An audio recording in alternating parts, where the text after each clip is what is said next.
organization plots to overthrow the government. A member of law enforcement guns down an innocent woman. An armed bank robber strikes again and again. And a man abducts and kills a 17-year-old girl. As violent crime terrorizes the nation, the FBI must stop these criminals before they strike again.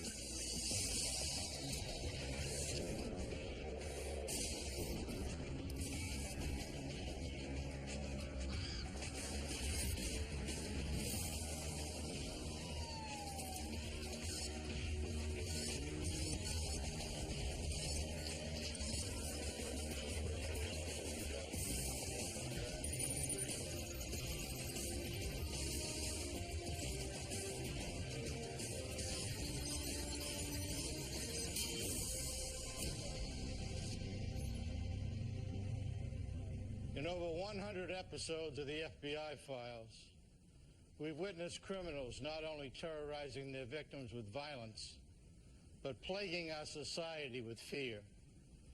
We look to both the experience and the courage of law enforcement to protect us and provide us with the hope that justice can and will prevail. I'm Jim Kallstrom, former head of the FBI's New York office. In this special episode, we take a closer look at cases previously featured on this series. Our goal is to explore more fully some of the investigative methods and techniques that have made the Federal Bureau of Investigation the premier law enforcement agency in the world. FBI Director Robert S. Mueller. The FBI was originally established to address crime that covered cities, counties, and spread across state lines. The country needed a federal law enforcement entity to do those investigations. And over the years, as the country has grown and as the world, by the same token, has grown smaller, the FBI's mission has changed to meet the various threats. October 1995. The Shaw family finds itself in the middle of a nightmare. 3 masked gunmen had broken into their South Carolina home. 2 hold several family members hostage, while the leader forces Amy Shaw to let him into the vault at the bank where she works as a teller. He gets away with $80,000, allowing Amy to remain unharmed. Before leaving, he calls his accomplices to tell them the job is done and that they should flee. Once their captors are gone, the Shaws call the police. Patrolling the neighborhood, police find 2 young men who they eventually take into custody. Since the gunmen were masked during the crime and left no fingerprints, police cannot tie these men to the scene.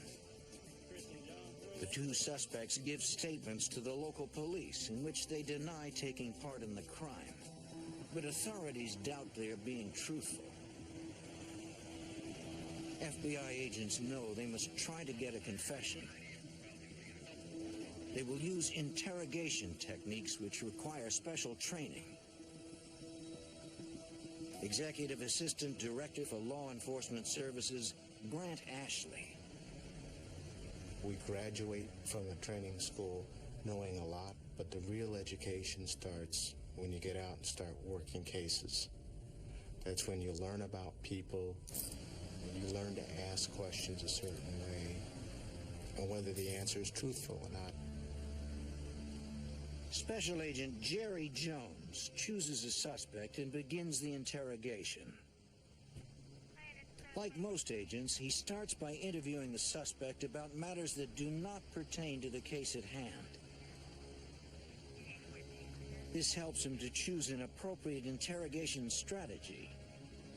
It just becomes instinct. While talking to these people, you are able to develop a concept of what their greatest fear is, some weakness they may have in their past or their their family or something of that sort. And in this particular case, it was fear of the death penalty. Knowing that the suspect is unaware that the teller Amy Shaw is now safe, Agent Jones sees his opportunity and decides to exploit it. And what I told him was that my main concern was the safety and well-being of the victim teller. I want her back alive. If your friend kills her... Had a third robber killed her, you're going to the electric chair. They would both have faced the death penalty. Jones knows that his choice to use this common technique must be measured. It could backfire. It may strengthen the suspect's resolve not to speak at all. How about come out and tell me the truth? But the agent's plan works. Faced with the prospect of his worst fear coming true, the suspect admits his involvement in the crime and names the lead gunman, Christopher Jaburk. Police quickly arrest Jaburk at his mother's house just over the state line in Georgia. He is convicted on all charges. But Jaburk's crime spree has just begun.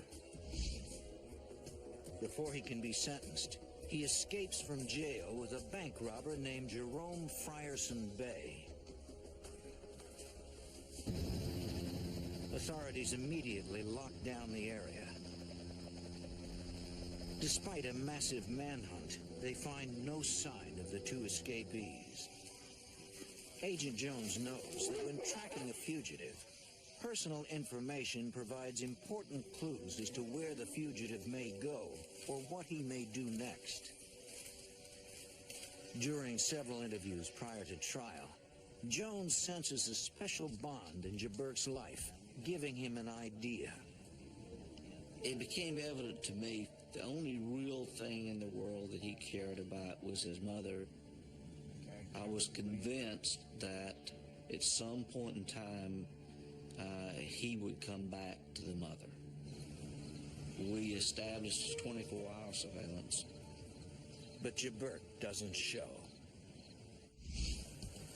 In New Jersey, authorities finally locate and apprehend Frierson Bay. Agents are disappointed Jaburk is no longer with them. But Agent Jones has a hunch. I always believed that Jaburk would come back home. The fugitive is located in Atlanta, staying under a false name.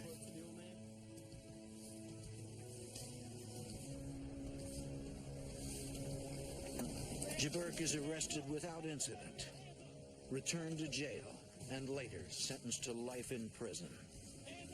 Over the years, you just develop an expertise where you can sense things about a person and his family relationships and things like that.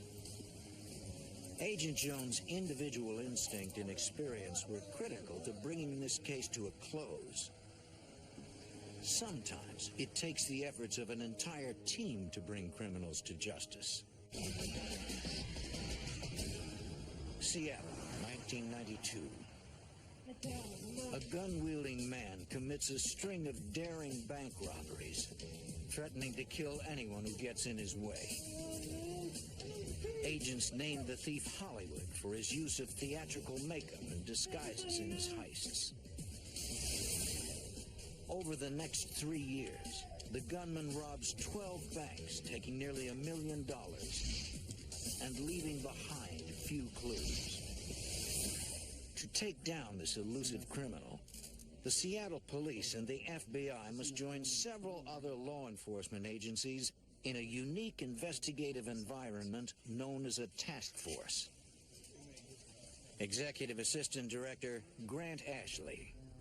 We bring together the resources of our state and local partners with the FBI and some of our federal partners so that we can get the unique skills and abilities of these agencies focused on a particular threat to get the maximum results.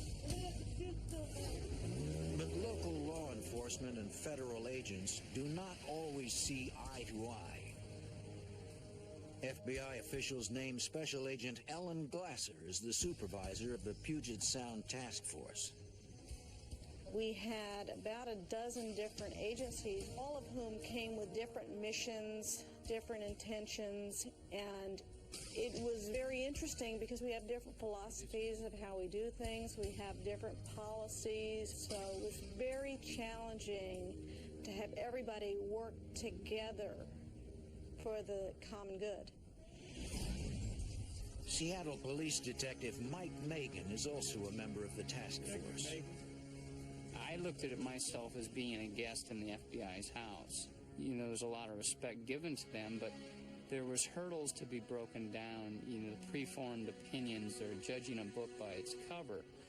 We had to put things aside, such as egos and attitudes, and who is going to always take the lead, and who is going to be the point man, and, you know, are the officers going to play second fiddle? And we had to come to an understanding. The task force cannot expect to accomplish their mission if they cannot work as a team. We had to work on communications between task force members every day. They were very strong-willed people that were on the task force. And my philosophy has always been that you put relationships first and work on relationships with people, working together, then the mission will take care of itself. With this philosophy, Glasser brings cohesion to the group. The task force is now working as one. Together, they determine the pattern and frequency of Hollywood's crimes, so they will be prepared to react quickly the next time he strikes. The effort pays off. On November 27, 1996, Hollywood is the prime suspect in an armed bank robbery. Through the combined efforts of the task force, police locate and corner him in a camper.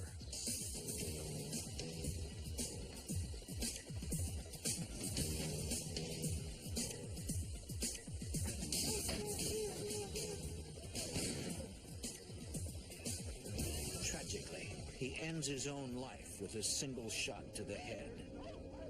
Even though people brought different experiences and different expertise to the task force, they were all able to blend and work extremely effectively together.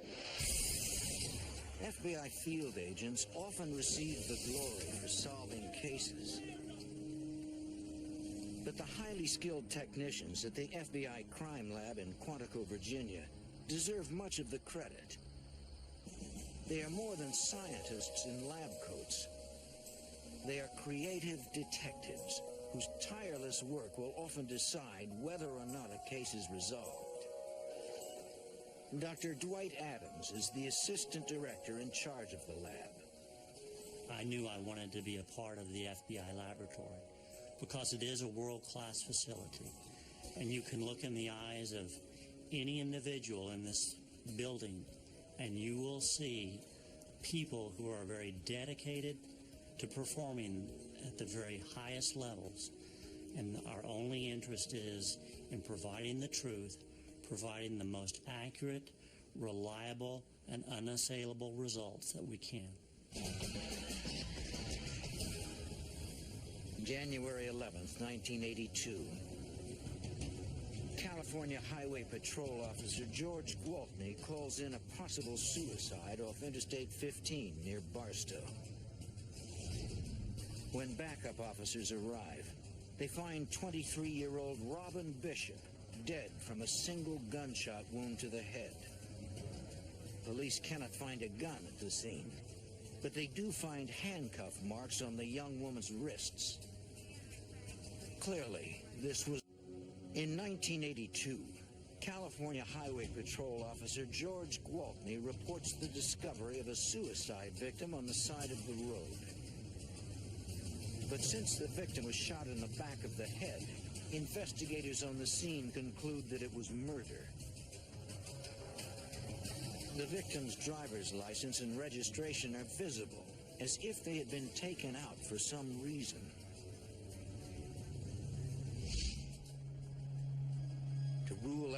possibility that a police officer killed the young woman, the lead investigator orders all area officers to hand in their service weapons for ballistics comparisons. One officer fails to do so, George Gwaltney, who insists his gun has been stolen. Gwaltney becomes a suspect when investigators find the dismantled frame of his police-issued .357 in his truck. Someone has removed the barrel, the one piece that, through ballistics testing, can forensically tie the gun to the bullet that killed Robin Bishop. Police also find a box of ammunition in Gwaltney's bedroom closet. It is the same brand of bullet that killed Robin. In late 1982, the state of California charges George Gwaltney with murder, but a deadlocked jury results in a mistrial. A second trial in Superior Court also ends in deadlock. Investigators are convinced Gwaltney is guilty, but they can no longer charge him at the state level. They look to federal authorities for help. Special Agent Michael Randolph reviews the case and recognizes that Gwaltney is so cunning, prosecuting him will be difficult, if not impossible. Getting a conviction will take extraordinary tenacity from both the agents in the field and from the specialized examiners at the FBI's crime lab. Executive Assistant Director Grant Ashley. Technology has been a great tool. What still is the most important aspect for the FBI is the human side.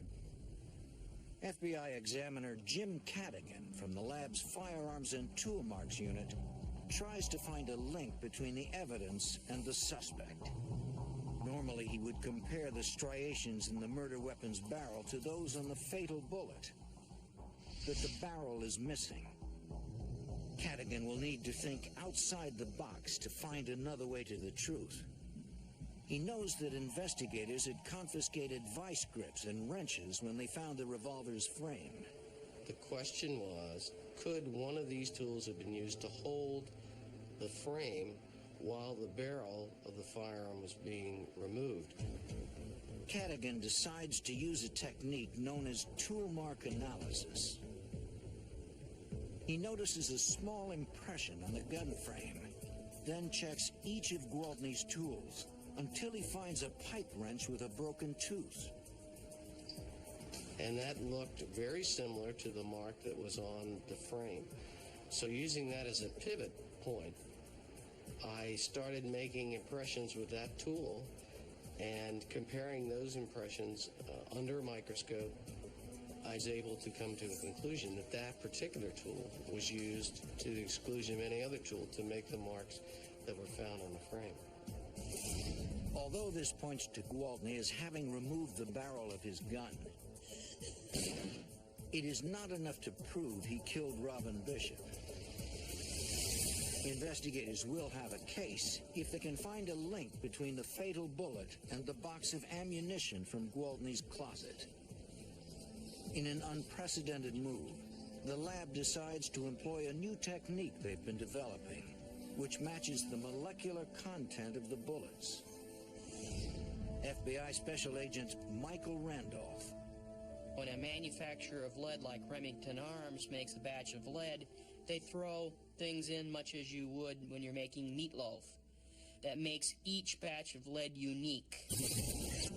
In the FBI's very first nuclear ballistics examination, scientists place a fragment of one of Gwaltney's bullets in a nuclear reactor, where it absorbs neutrons and becomes radioactive. When measured, the radioactivity reveals the precise amount of each element in the lead, an atomic fingerprint. Examiners then repeat the process with a piece of the fatal bullet. And lo and behold, we find approximately 27 rounds that are the exact match as the lead taken from the head of our victim. In January of 1984, George Gwaltney goes on trial, this time in federal court. Thanks to the ingenuity and determination of the FBI's lab examiners, 12 years later, George Gwaltney died in prison of a heart attack. Executive Assistant Director for Law Enforcement Services, Grant Ashley. And there's the unsung heroes that you never hear of, the people sitting back in the laboratory that make sense of this. This takes an awful lot of time, and it takes extraordinarily talented, patient people. Proving a case using hard scientific evidence is an essential tool of every law enforcement agency. But when authorities have no clear suspects and very little physical evidence, the FBI must rely on one of their most unique and least understood disciplines: profiling. May 31st, 1985. On a lonely road in Lexington, South Carolina, 17-year-old Sherry Faye Smith checks her mailbox before disappearing without a trace. 2 days of fruitless searching leads investigators to conclude that she has been abducted. Early the next morning, their fears are realized when the missing girl's family receives a call from the kidnapper. He explains they will eventually get their daughter back and tells them that they will receive a letter later that day. When the letter finally arrives, the family is horrified. Written in Sherry's handwriting, the document is entitled, "In South Carolina, a young woman has been abducted. Her life is on the line, and investigators have no idea who the suspect is." In an effort to identify what sort of man would have kidnapped Sherry Faye, investigators call upon FBI profilers at the Investigative Support Unit in Quantico, Virginia. Profilers are veteran agents who receive specialized training in criminology and applied psychology. Retired FBI Special Agent John Douglas advanced the art of behavioral profiling for the FBI. For over a decade, he and others conducted interviews with convicted killers, arsonists, rapists, and kidnappers in various prisons around the country.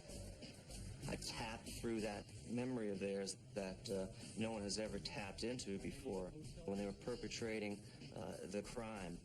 It takes time, but once I'm in there, I get tremendous information. Douglas and others cataloged and categorized their findings, creating a statistical database from which profilers can draw inferences about criminals based on patterns of behavior. I'm very much like a doctor in medicine, where I'm trying to come up with a diagnosis, and I'm going to rely on the thousands of cases that I've worked. I'm going to rely on the hundreds and hundreds of interviews of offenders who committed similar types of crimes. When creating a profile, Douglas needs to review all investigative materials, including preliminary police reports and crime scene photographs. You really need to have all the information relative to the victim. You have to do an analysis of profile of the victim. You ask yourself the question, why was this victim the victim of this crime? And then you look at the way the crime was perpetrated. A low-risk crime or high-risk crime. When someone asks you a profile, what they're looking for are physical and behavioral characteristics, which includes age, race, sometimes body typing, educational level, occupational type. Sometimes it may include right down to the type of vehicle the person will be driving, may include the overall behavior of the subject, whether or not he's very, very rigid, obsessive, compulsive on one extreme, to being very, very sloppy and careless on the other. And so it can include sometimes as many as 100 characteristics in the overall profile. At the request of South Carolina authorities, Douglas turns his attention to the Shari Faye Smith case and reviews all the case materials. What made the case unique was that we have a subject who's communicating with the family, which is very, very rare, very, very unusual. I felt good about it because when you have a communique, whether it's a written communique or a verbal communique, you can do an analysis of that, and it begins to paint a pretty nice picture of the type of person we should be looking for. After scrutinizing every detail of the abduction, Douglas generates a 22-point profile. The subject is likely a male with a prior criminal record and lives locally. The nature of the criminal beast is that they will perpetrate crimes and they will, as well as dispose of crimes in areas where there's some type of familiarity. Douglas also believes the abductor has feelings of inadequacy and compensates for that through violent actions. He feels like nothing. He feels like a nobody. And how can this nobody, this personality, this person who's probably overweight, low self-esteem, unattractive, how can he become somebody? He'll go after victims that there was no chance that he would ever come in contact with someone like a Shari Faye Smith. And so for the first time in their life, they can be powerful. 2 days after the kidnapper's last communication, he calls the family with specific directions to where they can find their daughter. Listen carefully. Take Highway 378 west to traffic circle. Turn left at white frame building. Go to backyard. 6 feet beyond, we're waiting. God chose us.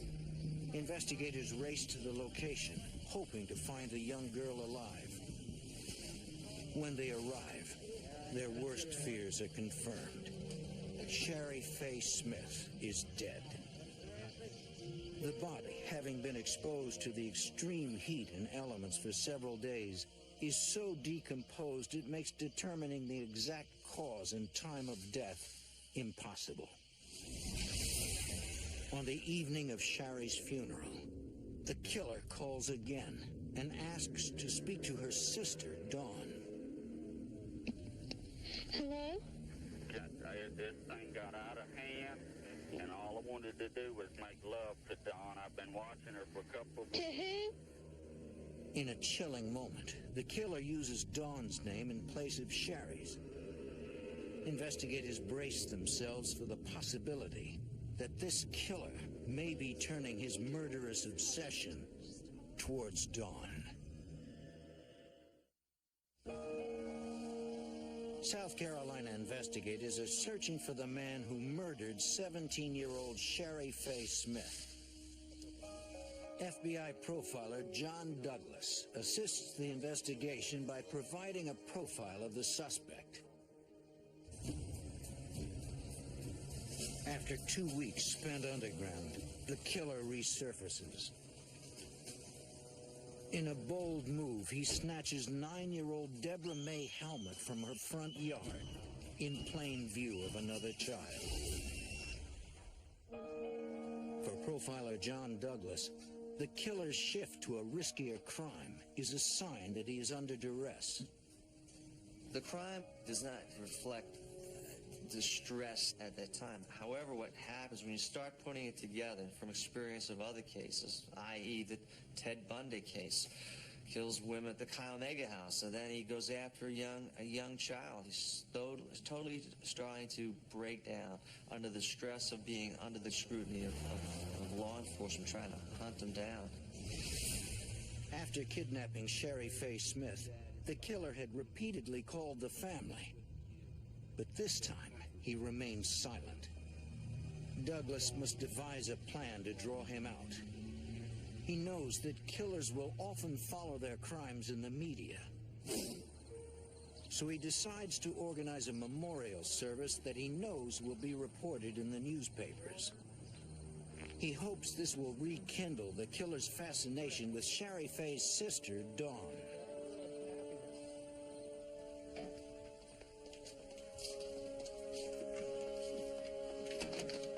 The kidnapper takes the bait and makes a call to Dawn.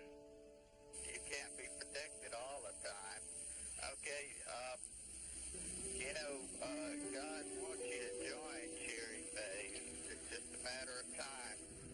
Then, before hanging up, the killer gives Dawn a series of directions. Okay, listen carefully. Go 1 north, turn right. Deborah May is waiting.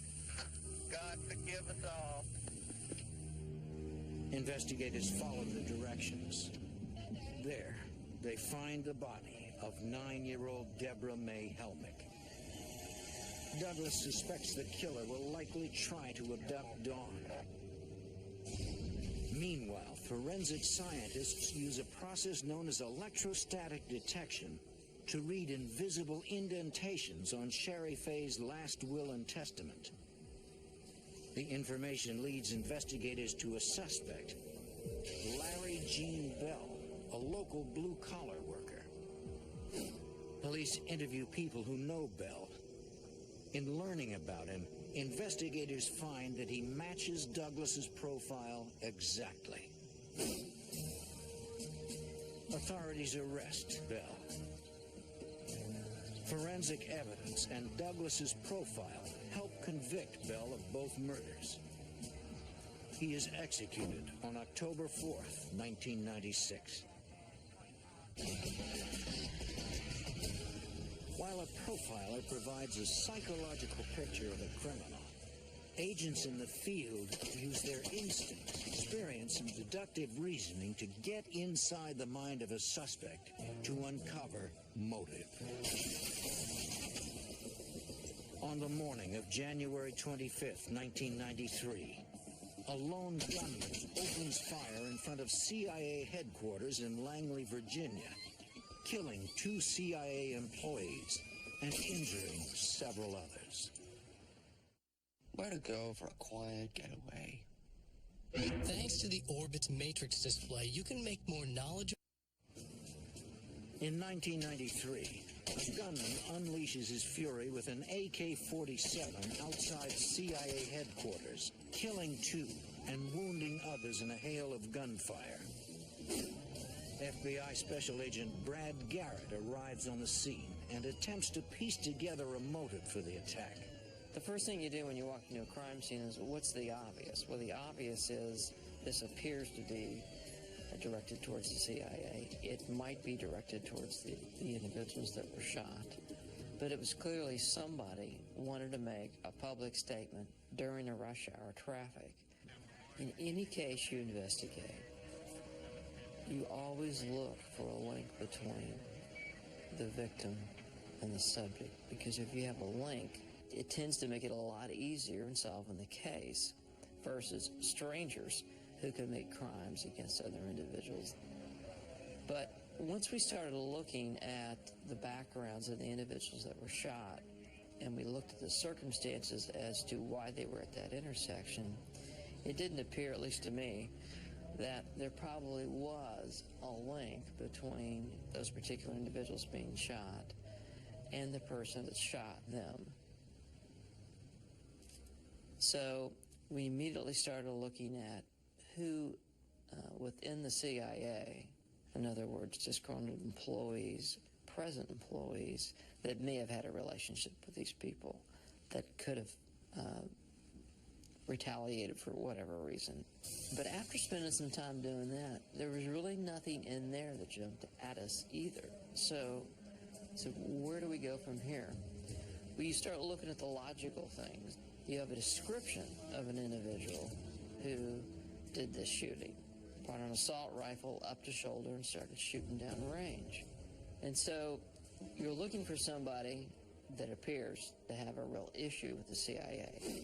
By cross-referencing the killer's physical description with a database of recent purchases of AK-47s, investigators identify a suspect. He is 28-year-old Mir Amal Kanzi, a Pakistani immigrant. Garrett's initial assessment of motive is confirmed during interviews with people who know Kanzi, including his roommate.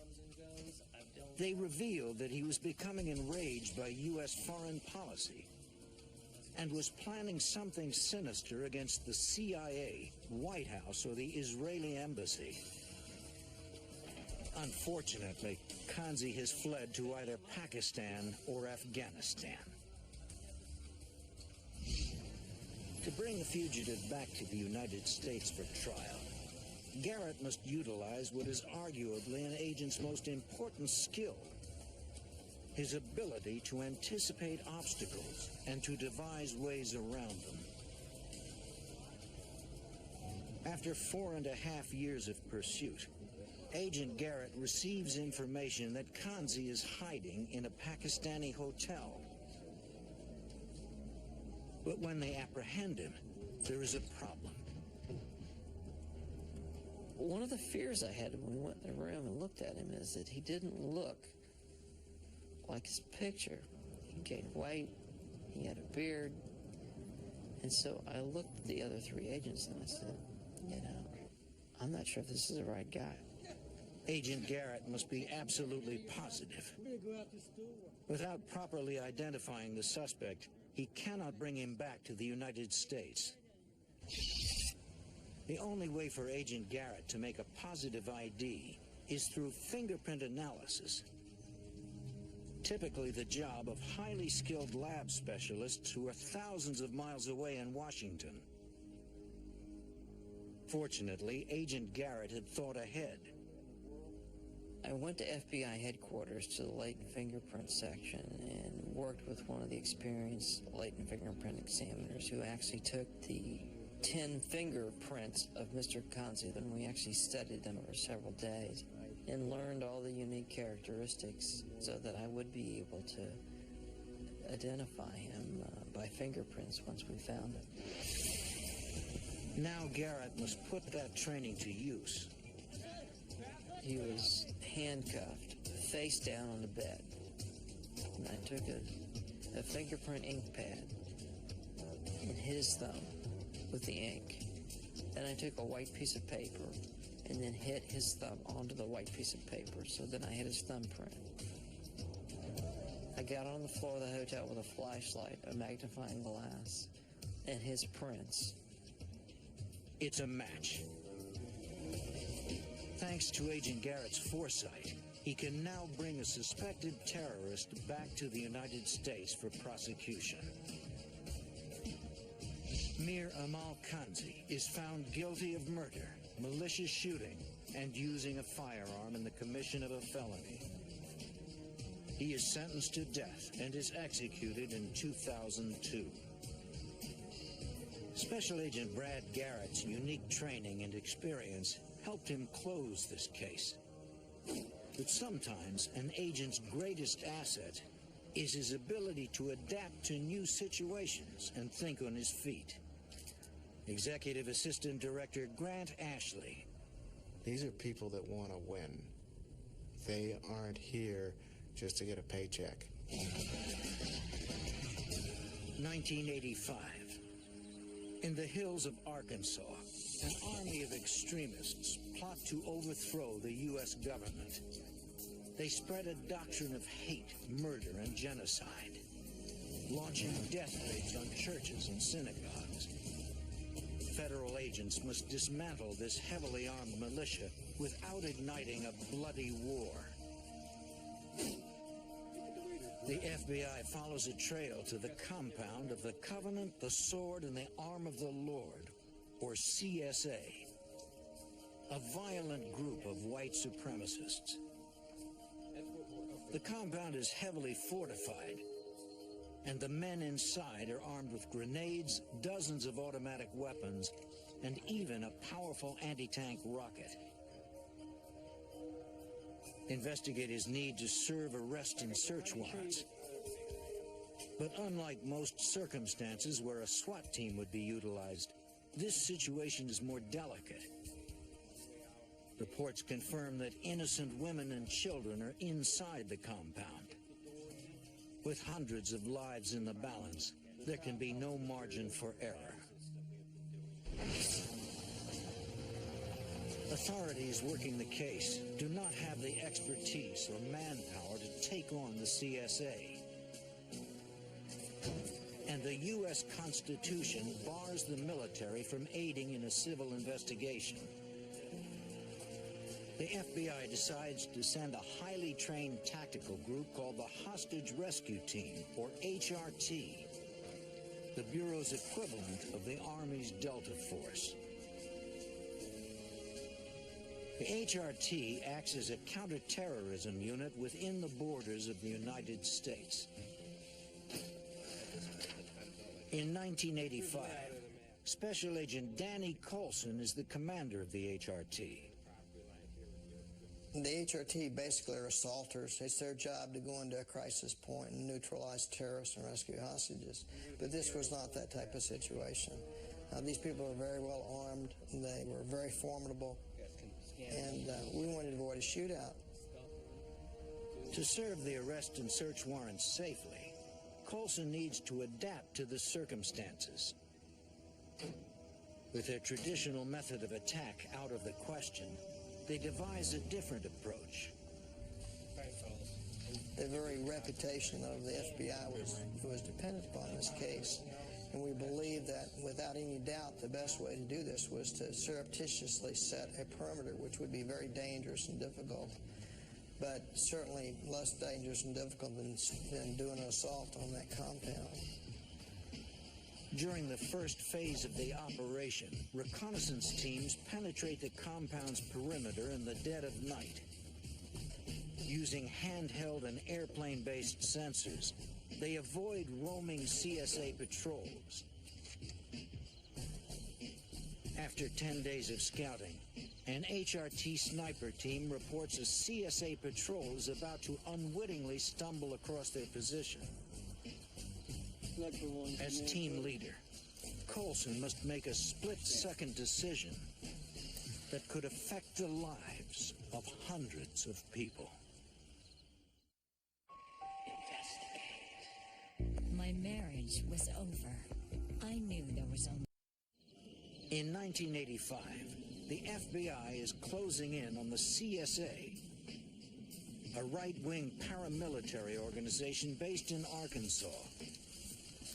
Over 200 agents secretly surround their compound. FBI snipers report a CSA patrol is about to discover them. FBI hostage rescue team leader Danny Coulson must act quickly. He knows if he makes the wrong move, a bloody war could ensue. His decision is surprisingly bold. I said, you hail them, you yell at them and tell them you're the FBI and tell them to go back inside. And everybody kind of looked at me like, ooh, why don't we grab these two guys? And I didn't want to do that. Coulson's tactic is calculated for maximum effectiveness. I wanted to scare the daylights out of these guys. But I also wanted them to understand that if I gave them an order, they had to follow it. I wanted them to get in the habit of following my orders or the orders of my team. And secondly, to show them that we weren't there to hurt them. The sniper alerts the roaming patrol and orders them back inside. They comply.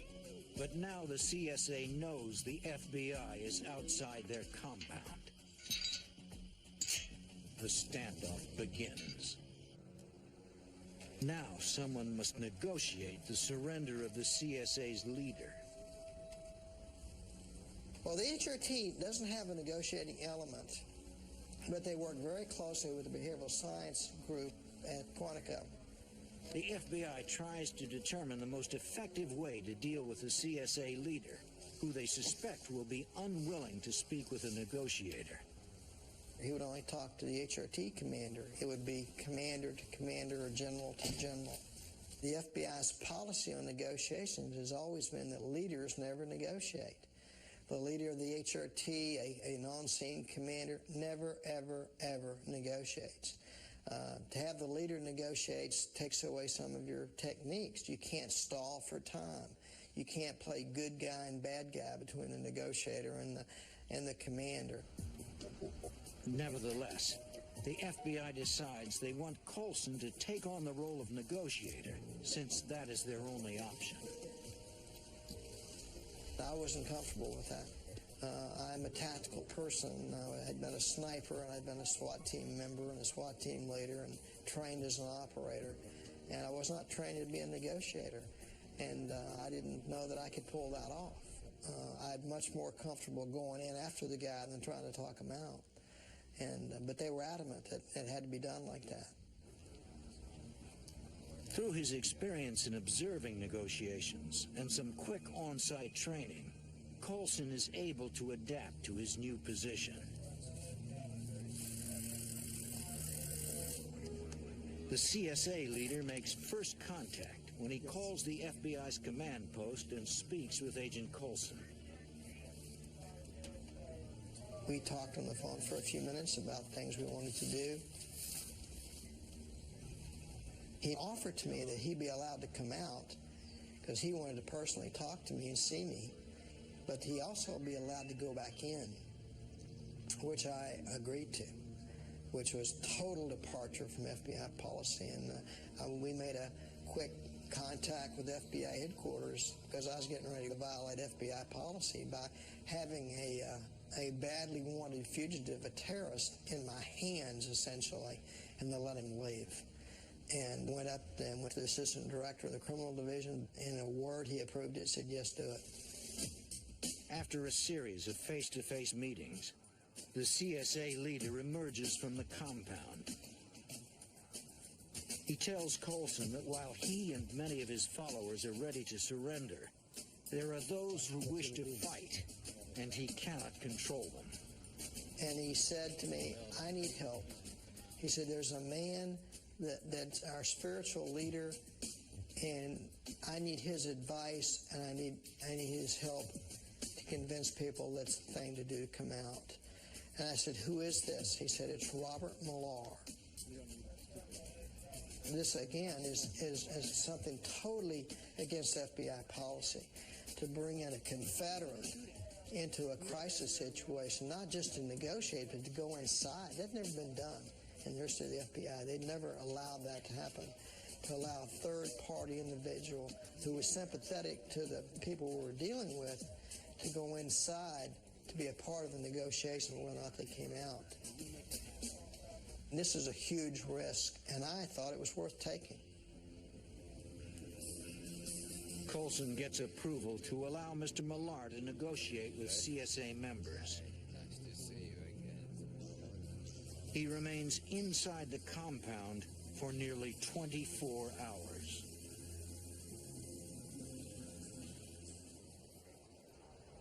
The next morning, day 4 of the siege, Millar and the CSA leadership finally emerge. They came out and they said, we have an agreement that we will surrender. We will come out and we'll give up our arms and walk out peacefully. As commander of HRT, Colson receives the news with guarded optimism. You're constantly thinking about the worst case scenario. Even good things have to be looked at with some suspicion. Was it a diversion to get out the backside and start a firefight? So we had to be very careful. Colson gives the leader 15 minutes to gather his people and bring them out. And very shortly after, I get a communication from the sniper team that they're coming. They're coming out. The snipers report that they're in civilian attire. There's no camis, there's no battle gear, there's no weapons they can see. Miraculously, the HRT accomplishes its mission without a single shot fired. It was an ending that we had all prayed for, and one that we were very fortunate that we had. If not for Agent Colson's quick thinking and ability to adapt in tense situations, the standoff would likely have had a much bloodier conclusion. It shows what the FBI can do in a major crisis situation. It shows the number of different disciplines it has at its disposal, how they can bring unlimited resources on the focus of a problem. It's a great big machine. It grinds you up if you're a bad guy, and it's what happened here. This wasn't an HRT story. It's an FBI story. We have seen just a few of the many ways in which the FBI works to solve cases. With each new investigative challenge they face, we can rest assured that the Bureau will dedicate itself to doing whatever it takes to protect the American public.